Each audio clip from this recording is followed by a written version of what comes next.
ఓ super brother. ఈ మాటే నాన్నమ్మకు చెప్తాను. నాన్నమ్మ ఏర్పాట్లు చేసుకుంటుంది.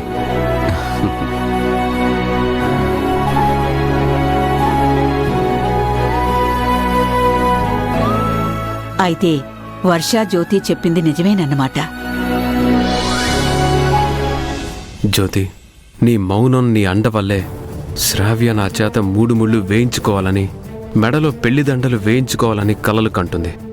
జ్యోతి, నువ్వు త్యాగం చేయాలనుకుంటున్నది నీ భర్తని మాత్రమే కాదు, మన మధ్యనున్న స్వచ్ఛమైన ప్రేమని, మనకి పుట్టబోతున్న బిడ్డ జీవితాన్ని. ఆస్తి రిజిస్ట్రేషన్ అయి పెళ్లిపీటలు ఎక్కకముందే నువ్వు నిజం చెప్పేస్తావు కాబట్టి అప్పటిదాకా శ్రావ్య మెడలో 3 ముళ్ళు వేయడానికి నేను రెడీ అన్నట్టు నటిస్తాను. నాకు నువ్వు మాత్రమే భార్యవే. నాకు ఆదర్శం ఆ శ్రీరామచంద్రుడు. రాజీవ్ విషయంలో దేవుడు నన్నిన్నాళ్ళు చిన్న చూపు చూసినా ఇప్పుడు కీర్తి రూపంలో ఒక అస్త్రాన్నిచ్చి రాజీవ్ని నా సొంతం చేసుకునే సాయం చేశాడు. ఇక ఇన్నాళ్ళ నా ఎదురుచూపు, నా ఆశ ఫలించబోతోంది. కంగ్రాచులేషన్స్ శ్రావ్య. ఎందుకు రామరాజు గారు? రాజీవ్ చేత మీకు 3 ముడి వేయించాలని వర్ష నానమ్మ దగ్గర రాయబారం చేసింది.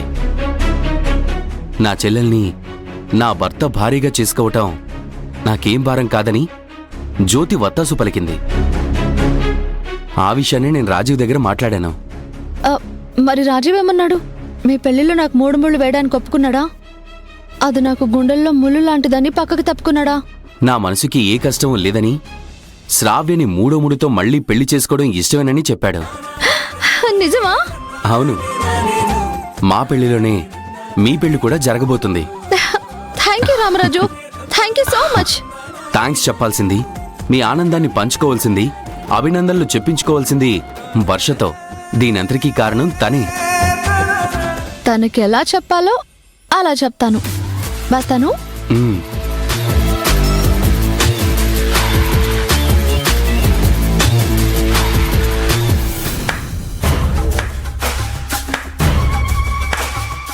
థ్యాంక్ యూ జ్యోతి. నేనెందుకు థ్యాంక్స్ చెప్పానో తెలుసా? అది కూడా నువ్వే చెప్పు.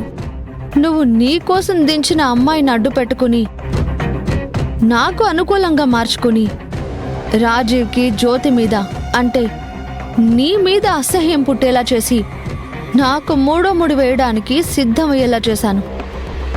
సో అమ్మమ్మ ద్వారా నువ్వు అడిగించాక రాజీవ్ మనస్ఫూర్తిగా నాకు 3 ముళ్ళు వేయడానికి ఒప్పుకున్నాడు.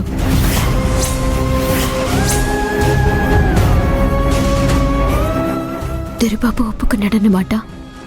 నేనమ్మమ్మతో మాట్లాడి మంచి పని చేశాను.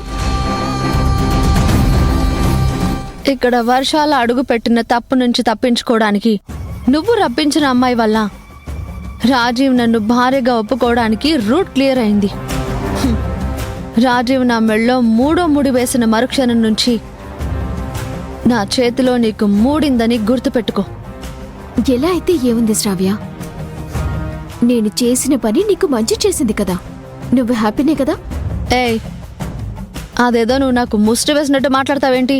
నీ ఎత్తుని చిత్తు చేసి దానికి పై ఎత్తు వేసి పరిస్థితిని నా వైపుకు తిప్పుకున్నాను. నా తెలివితేటలతో రాజీవ్ని దక్కించుకుంటున్నాను. దీనికోసం నేను ఎంత టెన్షన్ పడ్డాను, ఎన్ని నిద్రలేని రాత్రులు గడిపాను. నేను పడిన ప్రతి బాధకి, నేను కార్చిన ప్రతి కన్నీటి చుక్కకి కారణం నువ్వే. నీ అంతు చూసి ఇంతకింత బదులు తీర్చుకుంటాను. అంత చూస్తానని పంతమెందుకు చెల్లి? కారణం ఏదైనా గతం బాధలో గడిచిపోయింది. రాజీవ్ని సొంతమవుతున్నప్పుడు భవిష్యత్తుని సంతోషంగా మలుచుకో. నా జీవితం నేను ఎలా మలుచుకోవాలో నువ్వే నాకు చెప్పాల్సిన అవసరం లేదు.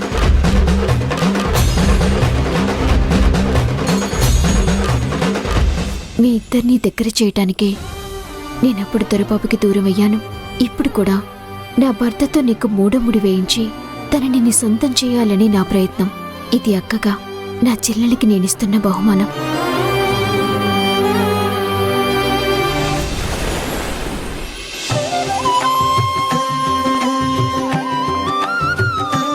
అమ్మగారు, మీరెక్కడ అమ్మాయి గారితో గౌరీ పూజ చేస్తున్నారు? తీరా పెళ్లి మండపం దగ్గరికి వెళ్ళాక రామరాజు చేత బడిత పూజ అయితే జరగదు కదా. ఒరే దాసుగా, గౌరీ పూజ ముందు అశుభం పలుకుతావేట్రా? నిన్ను కప్పెట్టేసి నీ మీదే సమాధి కడతాను. వద్దులే అమ్మగారు.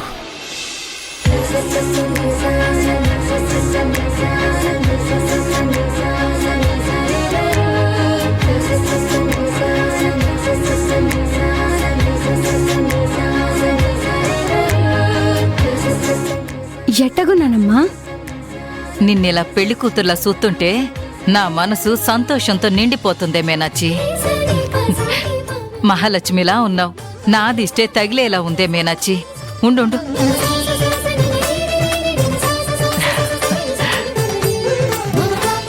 మహాలక్ష్మిలా కాదు, మేకప్ వేసుకున్న తాటికిలా ఉంది. ఎంత అందంగా ఉన్నా నన్ను రామరాజు ఏటమ్మా అస్సలు పట్టించుకోవట్లేదు. నిన్ను చూసి మామూలు రాయి అనుకుంటున్నాడు కాని నువ్వు వజ్రానివని తెలుసుకోలేకపోతున్నాడే. రామరాజుకి నీ విలువ తెలియట్లేదు. ఎల్లి పీటల మీద కూర్చో. కూర్చోమ్మా, మీరు కూర్చోండమ్మా. హరి ఓం శ్రీమన్ మహాగణాధిపతే నమః. అమ్మా, మీరు కోప్పడనంటేనే అదో చిన్న సందేహం, అడగమంటారా? పర్లేదు పంతులు గారు, అడగండి. అక్కడేమో రామరాజుకి వర్షాకి జరగాల్సిన పెళ్లితంతు అంతా జరుగుతోంది. ఇక్కడేమో అదే రామరాజుతో మీ అమ్మాయికి పెళ్ళని నా చేత గౌరీ పూజ చేయిస్తున్నారు. ఇది సాధ్యపడే విషయమేనా? పంతులు గారు, అనుమానాలన్నీ పక్కన పెట్టి మీరు గౌరీ పూజ చేయించండి చాలు. రామరాజుతో నా కూతురు పెళ్లి ఎలా చెయ్యాలో అది నాను చూసుకుంటాను. పంతులు గారు, మీరు పూజ గట్టిగా చేయండి.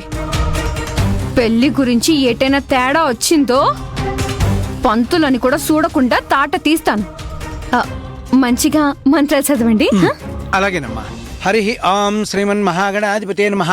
మహాలక్ష్మీ దేవతాభ్యో నమో నమః. మాంగళ్య గౌరీ దేవతాభ్యో నమో నమః.